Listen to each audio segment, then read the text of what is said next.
നമസ്കാരം. കണ്ടമംഗലം മീഡിയ എന്ന യൂട്യൂബ് ചാനലിലേക്ക് എല്ലാവർക്കും സ്വാഗതം. ഭാഗവതത്തിലൂടെ ഒരു യാത്ര, ഭാഗവതത്തിൻ്റെ ആ കഥകളിലൂടെ ഒരു യാത്ര എന്നതാണ് ഈ വീഡിയോ കൊണ്ട് ഉദ്ദേശിച്ചത്. അതിലെ അർത്ഥങ്ങളും തത്വങ്ങളും നമുക്ക് മനസ്സിലാക്കാം. കഴിഞ്ഞ വീഡിയോയിൽ പറഞ്ഞു, ധർമ്മപുത്രരുടെ ആത്മകഥം, യുദ്ധമെല്ലാം ജയിച്ചതിന് ശേഷം താൻ എന്താണ് നേടിയത്. എല്ലാം നേടിയെന്ന് വിചാരിക്കും, പക്ഷേ ഒന്നും നേടിയില്ല, എല്ലാം നഷ്ടപ്പെട്ടു എന്നുള്ള ചിന്തയാണ്. ആ ഒരു ആത്മസംഘർഷത്തിൽ നിന്ന് എന്ത് ചെയ്യണമെന്ന് വിചാരിച്ചിരിക്കുന്ന സമയത്താണ് പിന്നീടതാ ഭീഷ്മപിതാമഹൻ്റെ അടുത്തേക്ക് ധർമ്മപുത്രർ ചെല്ലുകയാണ്. അവിടെ ശ്രീകൃഷ്ണ ഭഗവാനും എല്ലാവരും ഉണ്ട്. അവിടെ ശരശയ്യയിൽ കിടക്കുകയാണ് ഭീഷ്മപിതാമഹൻ. അവിടെ വെച്ചിട്ടാണ് ധർമ്മപുത്രർക്ക് ധർമ്മോപദേശം നൽകുന്നത്. ഉണ്ണി, ഒന്നുകൊണ്ടും പേടിക്കേണ്ട, നീ നിൻ്റെ ധർമ്മമാണ് ചെയ്തത്. അതിൻ്റെ ഫലത്തെക്കുറിച്ചോ അല്ലെ മറ്റുള്ള കാര്യത്തെക്കുറിച്ചോ ഒന്നും നീ ചിന്തിക്കേണ്ട ആവശ്യമില്ല. പ്രപഞ്ചത്തിൻ്റെ നിയമങ്ങളുണ്ട്, ആ നിയമങ്ങൾ സംഭവിക്കുക തന്നെ ചെയ്യും. അതിനെതിരായും കൊണ്ട് നമുക്ക് ആർക്കും ഒന്നും ചെയ്യാൻ സാധിക്കില്ല. അതുകൊണ്ട് നീ നിൻ്റെ ധർമ്മമാണ് ചെയ്തത് എന്ന് സാന്ത്വനിപ്പിക്കുന്നു. അവിടെ ഭഗവാൻ ശ്രീകൃഷ്ണൻ അവിടെ ഉണ്ട്. അദ്ദേഹത്തിന് മുമ്പിൽ നിന്ന് തന്നെയാണ് ഈ ധർമ്മോപദേശമൊക്കെ നൽകുന്നത്. അവിടെ ഭഗവാനെ സ്തുതിച്ചുകൊണ്ട് 1000 നാമങ്ങൾ ജപിക്കുന്നു. അതാണ് സഹസ്രനാമം. നമ്മളെല്ലാവരും പാരായണം ദിവസവും ചെയ്യുന്ന സഹസ്രനാമമൊക്കെ ആ ഭാഗത്തു നിന്നാണ് ഉള്ളത്. പിന്നീട് അവിടെ നിന്ന് ഭഗവാൻ ദ്വാരകയിലേക്ക് തിരിച്ചു പോകുന്നു. അവിടെ ചെന്ന് തൻ്റെ ബന്ധുക്കളെ എല്ലാവരെയും കാണുന്നു, അച്ഛനമ്മമാരെ എല്ലാവരും കാണുന്നു. പിന്നീട് അവിടെ ദ്വാരകയിൽ ഉണ്ടാവുന്ന കാര്യങ്ങൾ, അതിനുശേഷം ഭഗവാൻ സ്വധാമഗമനം ചെയ്യുന്നു. അവിടെ നിന്ന് എത്തിയ അർജുനൻ ഈ വിവരം പാണ്ഡവരെ അറിയിക്കുന്നു. ഭഗവാന്റെ സ്വധാമഗമനത്തിന് ശേഷം പാണ്ഡവരുടെ സ്വർഗാരോഹണമാണ് പിന്നീട് ഉള്ളത്. അവിടെയാണ് പിന്നീട് ആ ഭാഗവതം നമ്മളെ കൂട്ടിക്കൊണ്ടുപോകുന്നു. പരീക്ഷിത്തിൻ്റെ ജനനം. പരീക്ഷിത്ത് ജനിക്കുന്നു, തുടർന്ന് രാജാധികാരമൊക്കെ ഏൽക്കുന്നു. അങ്ങനെ നിൽക്കുന്ന ഒരു സമയത്ത് നായാട്ടനായി വനത്തിൽ പോയ സമയത്താണ് ഒരു മുനിയെ കാണുന്നു. വഴി അന്വേഷിക്കുന്നു, പക്ഷേ ആ മുനി ഒന്നും കേൾക്കുന്നില്ല. അദ്ദേഹം ധ്യാനത്തിലായതുകൊണ്ട് അദ്ദേഹം അതൊന്നും കേട്ടില്ല. ഇത് കണ്ട് ദേഷ്യം വന്ന പരീക്ഷിത്ത് എന്തു ചെയ്തു, തൊട്ടടുത്ത് കിടന്ന ഒരു ചത്ത പാമ്പുണ്ടായിരുന്നു. ആ പാമ്പിനെ എടുത്ത് ആ മുനിയുടെ കഴുത്തിൽ അണിയിച്ച് അവിടെ നിന്ന് പോകുന്നു. കുറച്ച് കഴിഞ്ഞപ്പോഴാണ് ആ മുനിയുടെ മകൻ അവിടേക്ക് എത്തും. ഇത് കണ്ട് മകൻ അച്ഛൻ്റെ കഴുത്തിൽ ചത്തൊരു പാമ്പ്, ആകെ സങ്കടവും ദേഷ്യവും എല്ലാം കൂടിയും വന്നു. വേഗം തന്നെ കമണ്ടലെടുത്തു ശപിച്ചു. ഇതാരാ ചെയ്തതെങ്കിലും അയാൾ ഇന്നേക്ക് 7-ാം ദിവസം തക്ഷകൻ കടിച്ച് മരിക്കും എന്ന് ശപിക്കുകയും ചെയ്യുന്നു. കുറച്ച് കഴിഞ്ഞപ്പം മുനി ധ്യാനത്തിൽ നിന്ന് ഉണരുകയാണ്. അപ്പോൾ ഈ കാര്യങ്ങളൊക്കെ മനസ്സിലാക്കി, കഷ്ടമായി ഉണ്ണി, ചെയ്യാൻ പാടില്ലായിരുന്നു. എന്തായാലും ഒരു കാര്യം ചെയ്യൂ, ഈ വിവരം ആ രാജാവിനെ അറിയിക്കൂ, പരീക്ഷത്തിനെ അറിയിക്കൂ എന്ന് പറഞ്ഞ് മകനെ പരീക്ഷത്തിൻ്റെ അടുത്തേക്ക് പറഞ്ഞയക്കുന്നു. അവിടെ ചെന്ന് പരീക്ഷത്തിനോട് ഈ കാര്യങ്ങളൊക്കെ പറയുന്നു. അപ്പം ഇത് കേട്ട പരീക്ഷത്ത്, ഇനി തനിക്ക് എന്താണ് ചെയ്യാനുള്ളത്? നമ്മളൊക്കെ എങ്ങനെയാണ് ഒരു കാര്യമൊക്കെ കേട്ട് കഴിഞ്ഞാൽ 7 ദിവസം കഴിഞ്ഞാൽ നമ്മൾ മരിക്കുമെന്ന് കേട്ട് കഴിഞ്ഞാൽ നമ്മളെന്താ ചെയ്യുക? എന്തൊക്കെയാണ് ചെയ്യേണ്ടത് നമുക്ക് തന്നെ അറിയില്ല. എന്തൊക്കെയോ കുറേ കാര്യങ്ങളൊക്കെ കുറച്ചുകൂടി ഉണ്ടല്ലോ ബാക്കി, അതിനു വേണ്ടി നമ്മൾ നടക്കും.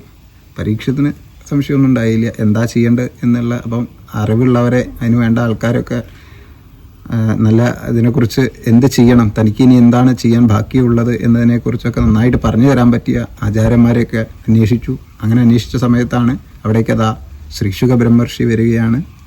അദ്ദേഹം പറഞ്ഞു, ഒരേ ഒരു വഴിയേ ഇനി ചെയ്യാവുള്ളൂ, ഇനി ഒരു കാര്യം അങ്ങ് ചെയ്യണ്ടു.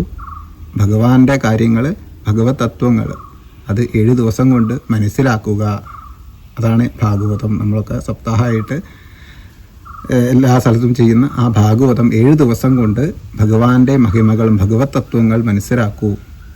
അത് തന്നെ ചെയ്യാനുള്ളൂ, വേറെ ഒന്നും ചെയ്യാനില്ല എന്ന് പറഞ്ഞ് അവിടെ നിന്ന് 7 ദിവസം കൊണ്ട് സപ്താഹമായിട്ട് ആരംഭിക്കുകയാണ് ഭാഗവതം, ഭഗവാന്റെ തത്വങ്ങൾ. ഈ ഭാഗവതം ഓരോ കഥകളിലൂടെ നമുക്ക് പറഞ്ഞു തരുന്നതെങ്കിലും ഇതിൻ്റെ തത്വങ്ങളും കൂടി നമ്മൾ മനസ്സിലാക്കണം. നമ്മളെല്ലാവരും എന്താ ചെയ്യേണ്ടത്, ഏതാണ് ശരി എന്നതിനെക്കുറിച്ചൊക്കെ വിശകലനം ചെയ്യാറുണ്ട്. അതാണോ ശരി, ഇതാണോ തെറ്റ്. അപ്പം എന്താണോ പ്രകൃതിക്ക് അല്ലെങ്കിൽ ഈ പ്രപഞ്ചത്തിന് ആവശ്യമായിട്ട് ഉള്ളത് അത് എന്ത് തന്നെയായാലും സംഭവിക്കും. അപ്പം നമ്മൾ വിചാരിക്കും ഇതെന്താ ഇങ്ങനെ സംഭവിച്ചത്, ഇങ്ങനെയല്ലല്ലോ വേണ്ടത് എന്ന്. അങ്ങനെയല്ല, പ്രകൃതിക്കൊരു നിയമമുണ്ട്. ആ നിയമത്തിനെതിരായിക്കൊണ്ട് ആർക്കും തന്നെ ജീവിക്കാൻ സാധിക്കില്ല. അപ്പം നമ്മൾ മനസ്സിലാക്കേണ്ടത് അതാണ്. അപ്പോൾ കൃത്യമായിട്ട് സസ്യങ്ങളും ഇതെല്ലാം നമ്മൾ ഭൂമിയിലുണ്ടെങ്കിലേ നമ്മൾക്ക് അതിന് വായു കാര്യങ്ങളൊക്കെ കിട്ടുള്ളൂ. അപ്പം നമ്മൾ ഇതിനെതിരായി കൊണ്ട് നിന്നാലോ അപ്പം നമുക്ക് നമ്മുടെ തന്നെ നിലനിൽപ്പിന് അത് ബാധിക്കും. അപ്പം അതുകൊണ്ട് പ്രപഞ്ചത്തിന് നിലനിൽപ്പിന് ആവശ്യമായ കാര്യങ്ങൾ ആണ് നമ്മൾ ചെയ്യേണ്ടത്. അതാണ് ധർമ്മം എന്നുകൊണ്ട് ഉദ്ദേശിക്കുന്നത്. നമ്മൾ ചെയ്യേണ്ട കാര്യങ്ങൾ അതേ ചെയ്യാവൂ. ചെയ്യാൻ പറ്റാത്ത കാര്യങ്ങൾ ചെയ്തു കഴിഞ്ഞാൽ വിപരീത ഫലമാണ് ലഭിക്കുക. അപ്പം നമ്മളുടെ നിലനിൽപ്പിനെ തന്നെ അത് ബാധിക്കും. അപ്പം അത്തരം കാര്യങ്ങളൊന്നും ചെയ്യാതിരിക്കുക. അപ്പം നമുക്ക് മറ്റുള്ളവരെ ദ്രോഹിക്കാതിരിക്കുക, സത്യസന്ധനായിട്ട് ജീവിക്കുക. ജീവിതത്തിൽ പഠിക്കേണ്ട ഒരു പാഠം, സത്യസന്ധനായിട്ട് ജീവിക്കുക. അപ്രിയമായ സത്യം പറയാതിരിക്കുക. അങ്ങനെയുണ്ട് ചില കാര്യങ്ങൾ. വേണ്ടാത്ത ഒരു സത്യമായിരിക്കും, പക്ഷെ അത് വേണ്ട സ്ഥലത്ത് പോയി പറയാം. അപ്പം മൗനം ഭുജിക്കുക. ഇങ്ങനെയൊക്കെയുള്ള കുറേ കാര്യങ്ങൾ പഠിക്കാനുണ്ട് ജീവിതത്തിൽ. മറ്റൊരാൾക്ക് ദേഷ്യം വരുന്ന ഒരു സത്യമാണെങ്കിൽ അയാളോട് എന്തിനാ വെറുതെ, അയാൾക്കത് ചോദിച്ചാൽ നമ്മൾ സത്യമേ പറയാവൂ, അല്ലെങ്കിൽ മിണ്ടാതിരിക്കുക. അതാണ് ഏറ്റവും നല്ല കാര്യം. അപ്രിയമായ സത്യങ്ങൾ പറയാതിരിക്കുക.